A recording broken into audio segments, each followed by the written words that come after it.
Millions of Americans across the country are in dire need of additional coronavirus relief this Thanksgiving. Unemployment rose again for the second straight week. The latest jobs numbers from the Labor Department reveal that more than 778,000 Americans filed for first-time unemployment benefits last week. That's 30,000 more claims from the previous week. We are now 8 months into the pandemic, and more than 20 million Americans are still receiving some form of unemployment benefits. However, an estimated 12 million Americans are expected to exhaust those benefits by the end of the year. For the latest on the next round of coronavirus relief, CBS News political reporter Grace Seegers joins me now. Grace, thanks so much for being with us on this holiday. Happy Thanksgiving. Glad to be here. Now, earlier this week, President-elect Joe Biden spoke with House Speaker Nancy Pelosi and Senate Minority Leader Chuck Schumer. He says he would like to see a stimulus plan passed before he takes office. But is that actually likely to happen? They've been talking about this for months. They're now in a lame duck session. Is that just a pipe dream? Yeah, looking back, it appears as if Congress has been talking about this for over 6 months now. It's been months and months since the last bipartisan CARES Act passed. And it seems as if we've been propelled towards negotiations for a new deal for a very long time now. And unfortunately, it's looking increasingly unlikely that something is going to pass before the end of the year. Because not only are Democrats and Republicans still very far apart on several topics, but also they have another priority, which is passing government funding before the government shuts down on December 11th. So they have another big priority, and they're still very far apart on previous issues that remain unresolved. And of course, the House Speaker says she's unwilling to accept any relief package below $2 trillion. But Senate Majority Leader Mitch McConnell has shown little interest in entertaining any relief package over $500 billion. So besides the costs, right, besides the sticker shock, what are the main disagreements between the two sides? So a big problem is funding for state and local governments. Democrats are really in favor of adding funding for state and local governments to be able to deploy resources to respond to the pandemic. But Republicans, and particularly the president, have argued that Democrats are just trying to do a bailout for blue states.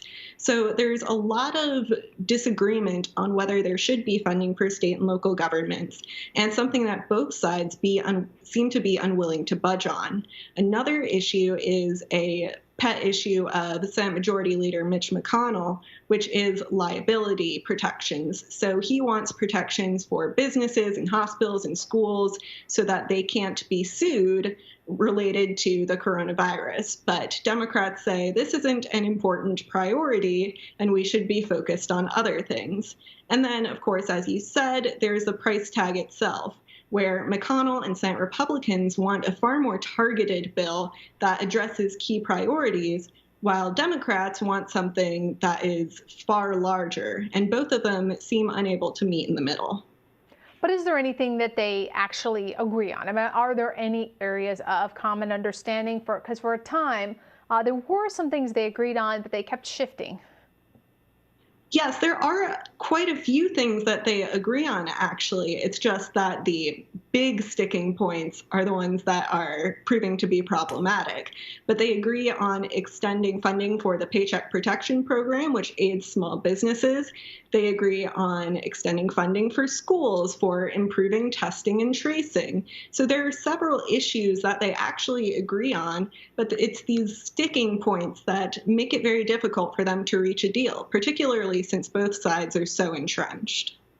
Well, Secretary of the Treasury Steve Mnuchin is looking to move more than $450 billion in COVID relief funding from the Federal Reserve back into the Treasury's general fund. So what is he trying to accomplish with this move, and does it impact these negotiations?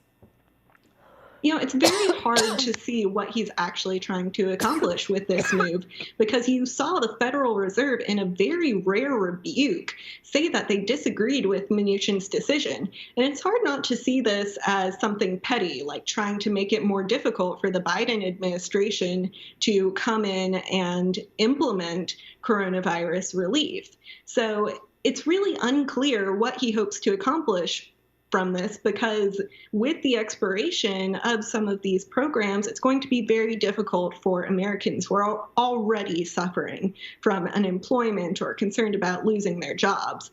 So that just puts an extra pressure on Congress to actually do something, because if these funds go back to the Fed, again, that's going to hurt Americans currently benefiting from these programs. So Congress really has one more reason that it just needs to act quickly.